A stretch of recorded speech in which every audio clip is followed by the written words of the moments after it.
Master the business of speaking with your hosts, Taylor and Austin. You're listening to Technically Speaking.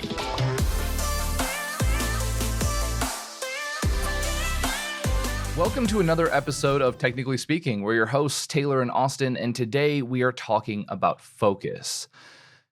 Now, focus is probably one of the hardest disciplines to master as a business owner. And before any one of us can start making use of fancy business strategies or business systems or things claiming that we can get to the next level, we first need complete focus and clarity about where we're heading. And as we're working, we need to stay laser focused on that vision, on the core idea of our business, and we need to make decisions based on that focus.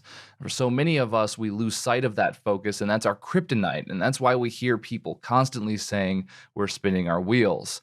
In fact, it's the primary reason why SpeakerFlow got started in the first place.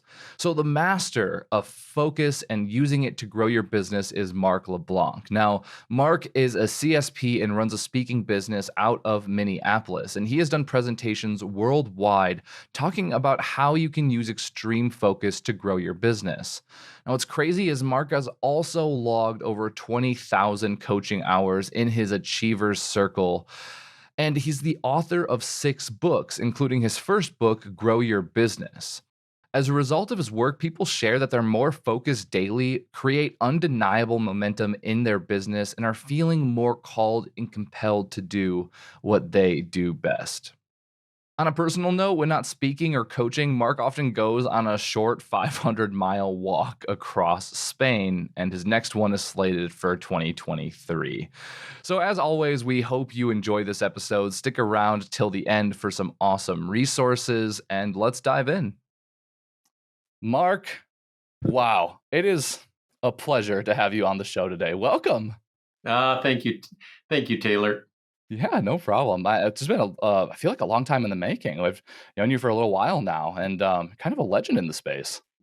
Oh, well, that's very kind of you. I think the last time we had a chance to be together was before COVID even started. It's almost wild to think we lived through that experience, and it's still kind of unfolding. A lot has changed, for sure. Yeah, definitely. So, Mark, we had we're very purposeful in our planning of these episodes. And one of my favorite things about you is you tackle this idea of like growing your business from this focus kind of angle. How did you land on that kind of idea? When did you realize like focus was such a problem for so many business owners? And what did you experience yourself to get you there? Well, it's kind of funny, but almost everything I teach, coach, train, speak about, write about, share about, really came about as my own problems and challenges. And so, I became a study in focus. I became a study in how to attract more prospects. I became a study in how to stimulate more referrals. And so I guess to answer your question, I was a hot mess around focus myself. For so many years. And, pretty soon you get tired of being unfocused and riding the roller coaster of highs and lows that, one of the things that I learned, I guess, gradually over time, one is if I'm struggling with it, other professionals are probably struggling with it. And two, I have to take myself out of the equation. And what I mean by that is I needed to create forms, frames, formulas, so that I eliminated the gray area in my business model and my life. And so many professionals sort of allow themselves to have this gray area in their business. And boy, left to our own devices, the more gray area that you have, or the lack of clarity that you have about your business and your efforts and where you want to go, the more unfocused you will be. Man, isn't that the truth? It's tough too for somebody that's running a business as, a quote unquote solopreneur, somebody that doesn't have an Mhm. entire team around them. I find that, if you do have a team, it can be, I don't know, maybe easier isn't the right word, but simpler to be able to achieve that focus, since the nature of being part of a team is that everybody has to be sort of rallied behind the same direction, at least if progress is going to be made. But if you're running your own business by yourself and there's not somebody else there to be bouncing ideas off of and getting in Mhm. alignment with, then it's really easy to just not even be aware of that and for that gray area to sort of creep up. There's nobody to keep you in check. It creeps up, and then, a common challenge is we get caught up in what we should do Mhm. or what others think that we should do. So we all have well-intentioned friends, colleagues, our inner circle. I wish I had a nickel for every time somebody said to me, Mark, you're a pretty sharp guy. You know what you should do? Oh, yes. And and when we are unfocused, well, then all of a sudden we keep hearing this, and it's like we go off path. And um, the more focused you are, the easier everything becomes. And what I often share is you tend to get what you focus on. Yeah. And focus is nothing more than making decisions and having the discipline to see them through. Oh, Oh, wow. I That love is that. the first golden nugget. We're not even 5 minutes into this, Mark. And Decisions and the discipline to see them through. every once in a while, I say something good. Yeah. Um, Well, so, I'm so glad. stay But alert. it's a good format for saying good things. So thanks Yeah.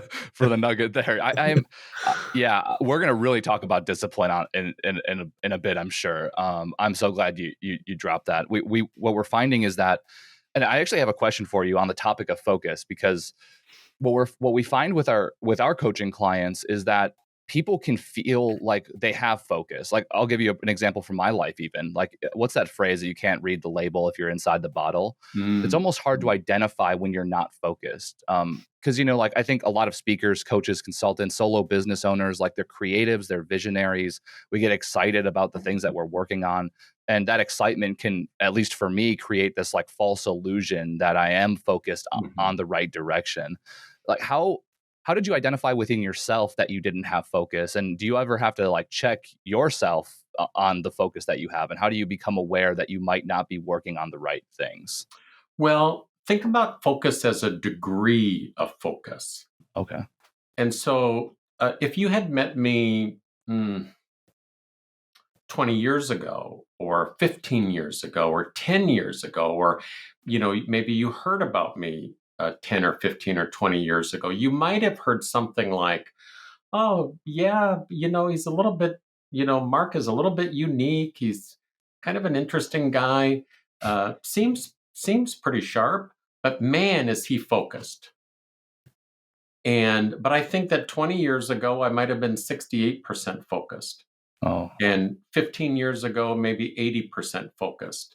And 10 years ago, maybe 91% focused. So constantly trying to close that gray area in my business. But the challenge is staying focused.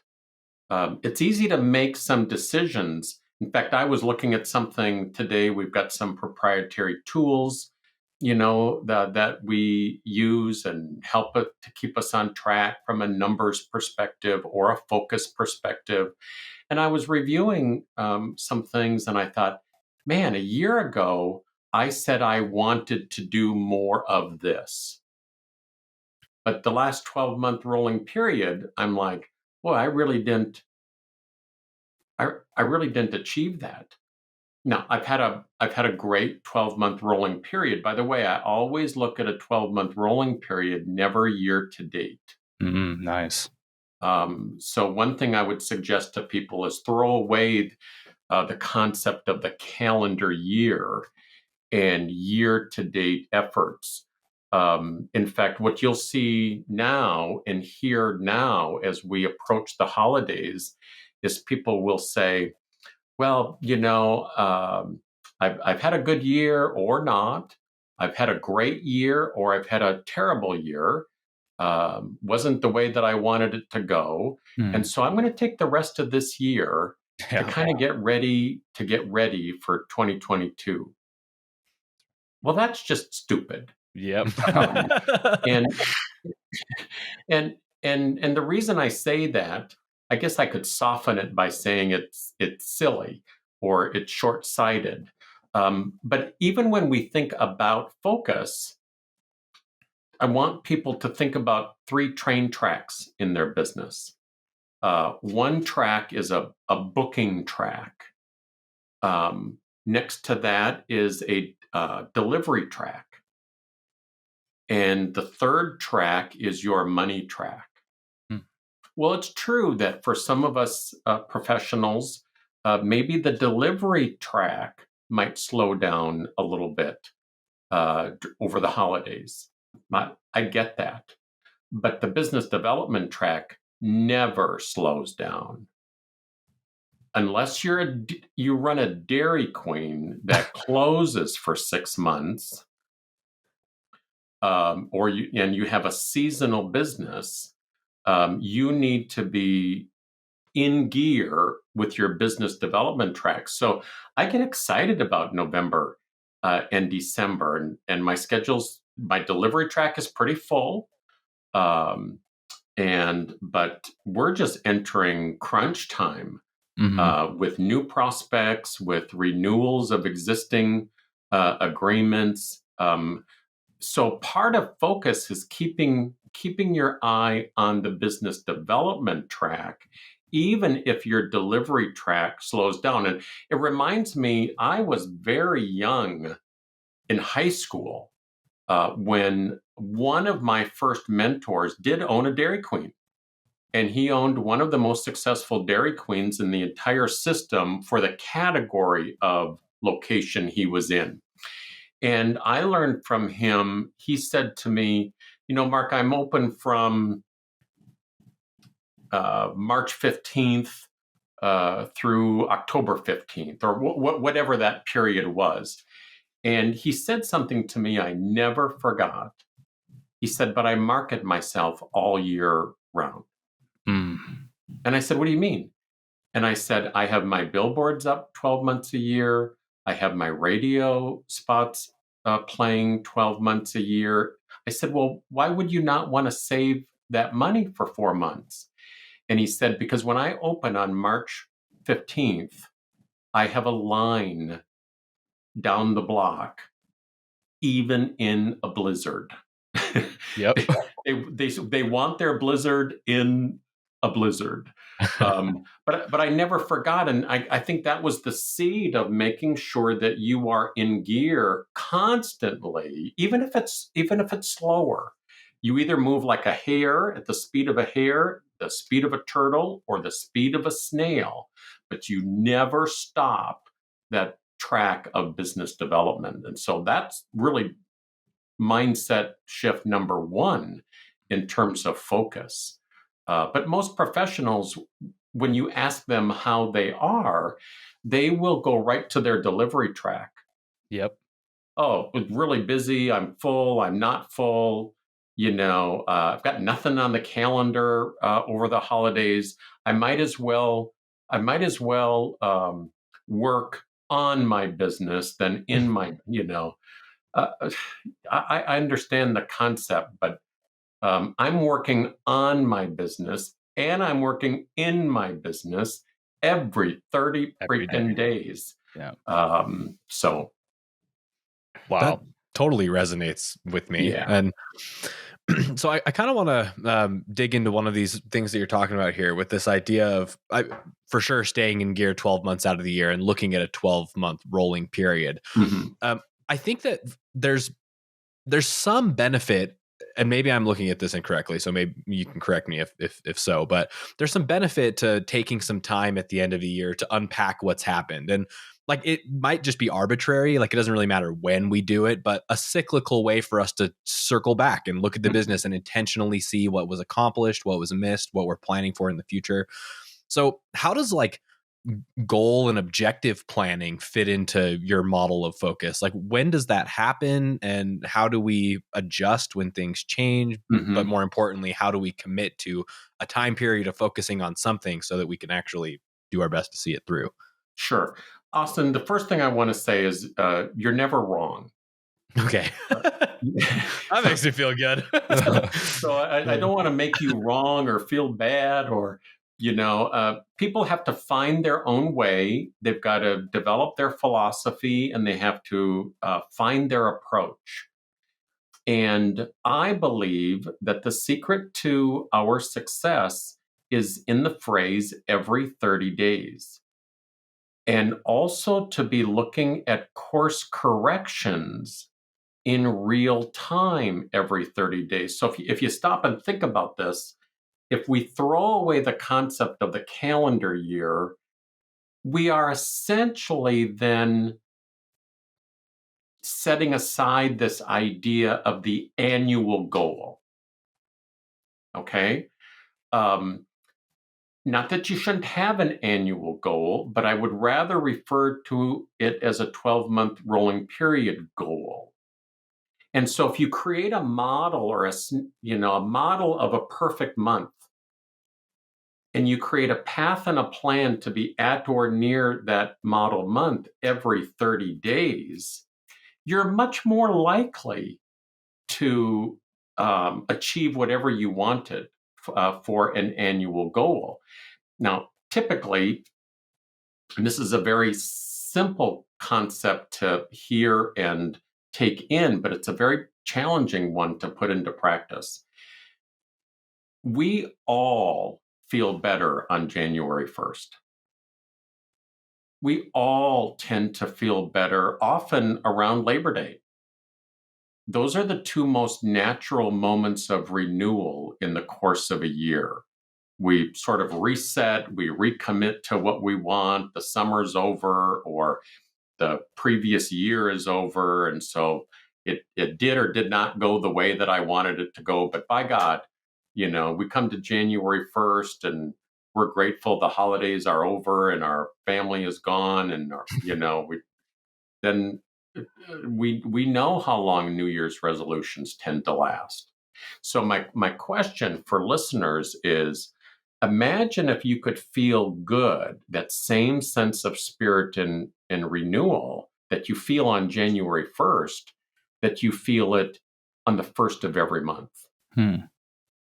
And so that's why I'm a huge champion of the rolling 12-month period, because we may look at our numbers in the middle of January for the previous year and compare those to the year before, right?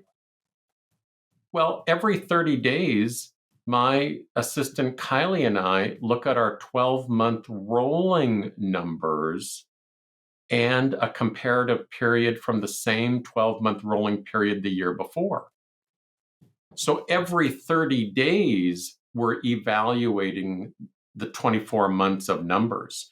And that helps us make these course corrections in real time as to where we're doing well, where we're not, where we need to shine a light on an area of a business model, where have we gotten maybe a little bit lazy or complacent or forgetful. And then to your point, though, yes, we should have an annual retreat. I host a weekend retreat called the Achiever Circle. I have many professionals who use that as their annual sort of reset and refreshing their goals. And then we have we do 5 of those a year, and then we do our annual Whatever It Takes conference. And that's for a select group of my clients who've been working with me typically for 10 to 20 years. And so I do want people to carve out a long weekend or to hang out with their mastermind group. But I think what happens is people do that, and then they wait a year to do their review. So it's like we can do these medium and micro reviews every 30 days. We can reset our counters to 0 every 30 days, just like we reset our counters to 0 on January 1st of every year. Now, it's like that just makes so much sense. But it's so ingrained in us to think about the annual goal and the calendar year that it's an easy trap to keep falling back into. What I often discourage people from doing, or what I encourage them to do, is don't have a retreat by yourself. Mm-hmm. Get 3-4 of your trusted colleagues, or get your mastermind group together for a long weekend if it's an annual thing. But be open to making decisions in real time and course corrections along the way. I'm sure, Austin and Taylor, you have set goals, and 12 months later you blinked, and 12 months later you woke up and thought, I never even took a step towards that one. Mm-hmm. And that's just human nature. So focus is something that we need to be in touch with, not only once a year, but every 90 days, every 30 days, and every 24 hours, so that we don't go off on tangents disguised as opportunities. And so even though I might have some gray area in my business, and I'm still sharpening my focus day in, day out, quarter in, quarter out, year in, year out, it's easy for me to go off on a tangent or a should. Everybody tells me I should do this. Well, maybe they're smarter than I am. Maybe they're seeing something that I'm not seeing. I think the difference with me is that I've been such a student of focus and extreme focus that if I go off on a tangent, it doesn't take me long to wake up, and all of a sudden it's like, that's a tangent disguised as an opportunity. So I often get back to center quicker than most. Does that make sense? Yeah, I love that. Well, the thing is you've built systems around yourself to keep you in check, right? Like we have to be made aware of these tangents that we can possibly go down. And like, it sounds to me like you've just given yourself a framework of sorts to make sure that you catch yourself early if that happens. Am I hearing that right? That's exactly right. And people need to trust their intuition. And I'll give you a short example. People have often said to me, Mark, you have more content than God. You should be blogging. Blogging is a great strategy. You can write a blog every week. It will help you with your SEO rankings, whether people read it or not, blah, blah, blah. You should be blogging and sharing your content through a blog.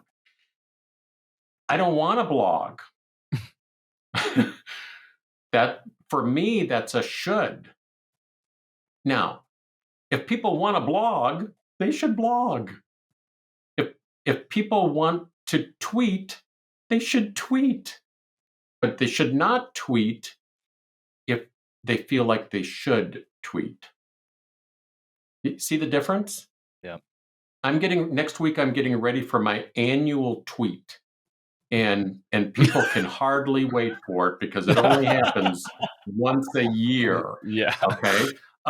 Now, contrast that with I implement a mix of strategies every 30 days. But here's the rub. I only choose the marketing strategies that I want to implement. In fact, even more, that I love to implement. And it's the synergy of my strategies that has filled my inbox with incoming leads. It's the synergy of the strategies I love to implement that fill my pipeline, that get my phone to ring, that stimulate more referrals, for me. So often I hear people say, well, so-and-so said I should do this. What do you think? It's like, well, do you think you should do it? I really don't want to do it, but I keep hearing I should do it. Well, kill it. Hmm. And let's re-examine how you want to market yourself and implement the strategies that you love to implement, because you're much more likely to do those than you are to do a couple of strategies that you feel you should do. Nice. I love this topic, mainly because it kind of it simplifies it simplifies how we can prioritize what's important to us. Mhm. It makes it dead simple because it's preferential at that point. We can analyze what we're good at, where our strengths are, and then put our effort into that direction. That's a perfect analogy. So thank you for breaking that down. One thing that popped up though, as you were kind of explaining this, and as we've been talking about focus, I find often because we get so much input, right? So we think, oh, we should do this. Somebody else is doing that. We almost have to get good at saying no to things. Have you found yourself having to learn that ability to say no to like external inputs, and do you have any recommendations for people who might have a hard time saying no, either the things internally that they might be hearing they should be doing, or external people who think, oh, we should partner, we should create this thing together, we should do X, Y, and Z? How does saying no factor into all of this? Well, the only person that I have ever come across that says no well is Warren Buffett. Warren Buffett. And Warren Buffett, one of his pearls of wisdom, and I may not get this exactly right, but you'll understand the essence. Warren Buffett suggests that successful people learn how to say no. Really successful people learn how to say no almost all the time. Because as you become more successful, there are more demands on your time. There are more favors. There are more groups that want you to donate money, for example, because they put you on a pedestal. So can you imagine how many groups, organizations, corporations that are connected to him that would love for him to come and speak, that would love for, so he's made it he's mastered the art of saying no. But we can be criticized. I've taken a lot of bullets for not following the crowd, and I don't position myself as a contrarian. I just don't fit in certain circles. I don't do my business the way a lot of people do their business. I read some things online, and I just sort of shudder a little bit. And even people I like, it's like I want to pick up the phone and say, "Are you kidding me? Get focused, for God's sake. Stop fooling around on Facebook." Because Facebook has become one of the easy defaults that sucks up, or just social media in general. So you really need to think through what will serve you best, and also some very quick questions that people need to answer from focus. A focus perspective is of your profit centers. What is your primary profit center? What is your secondary profit center? I have 5 profit centers. I have a coaching profit center. I have a paid speaking profit center. I have a speaking profit center, events that I stage myself. I have a products profit center, and I have a licensing profit center. Most professionals have 3 to 5 profit centers. But if every day you wake up and it's like, well, what profit center should I focus on today? Which one is begging for my attention? You will ride the roller coaster of ups and downs. And so I have a primary and a secondary. If you want to be extremely focused, you'll be more focused if you put the lion's share of your effort against your primary profit center. If you want to be extremely focused, create what I refer to as your signature sale, your flagship presentation or program. If you go to your favorite restaurant, whether it's a diner, a dive, a drive-in, most of the time they have one item, sometimes two, but one item on their menu that is set aside from everything else. They've got the best chili, they've got the best hamburger in town, they've got the best key lime pie. My favorite example is Murray's in downtown Minneapolis. They built their brand on their silver butter knife steak for over 75 years. Now, if you're a beef eater, it's arguably one of the best pieces of beef you will ever put in your mouth. I'm salivating right now. I know, me too. I'm hungry now. Dang it. I'm going to have to go to Murray's. I don't order it every time. They have 9 different steaks. I have touched them all. But for special occasions and when people come into town, Austin, when you come to Minneapolis, I'll take you out for a silver butter knife steak. We'll get Taylor up here, and I will take you there. It will be my treat. Okay. I will take you up on that. But they built their brand on their silver butter knife steak. It's the home of the silver butter knife steak. They've won awards on the silver butter knife steak. They're one of the restaurants that just does everything right, but they shine a big bright spotlight on that silver butter knife steak. So my question to professionals is often, what is your silver butter knife steak?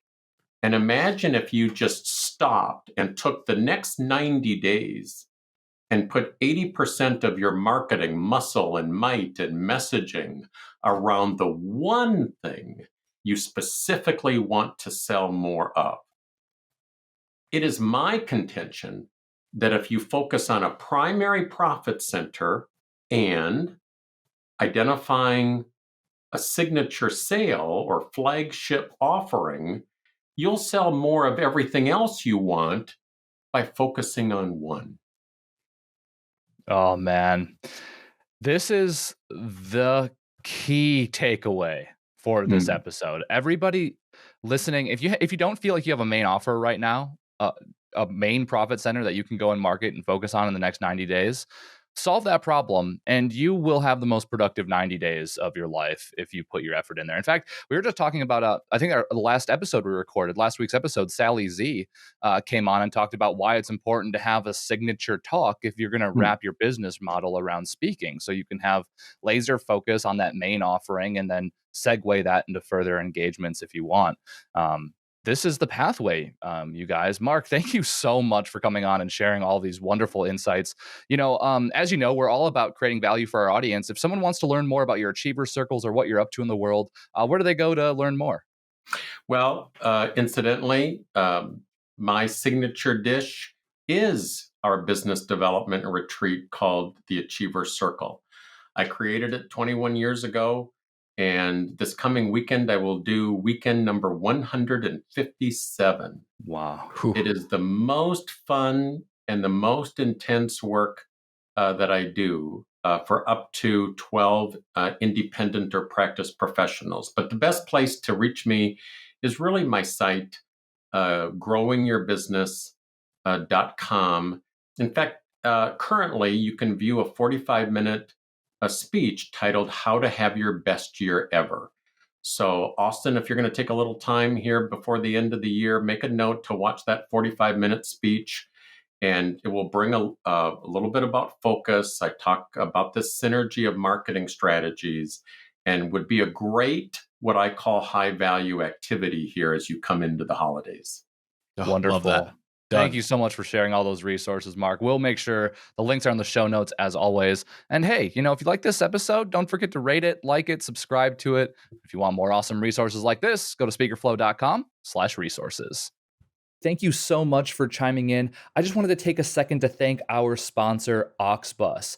Auxbus is the all-in-one suite of tools you need to run your podcast. And it's actually what we run here at SpeakerFlow for Technically Speaking. It makes planning podcasts simple. It makes recording podcasts simple. It even makes publishing podcasts to the masses simple. And quite honestly, Technically Speaking wouldn't be up as soon as it is without Auxbus. Thank you so much, Auxbus. And if you are interested in checking Auxbus out, whether you're starting a podcast or you have one currently, get our special offer, auxbus.com/speakerflow, or click the link below in our show notes.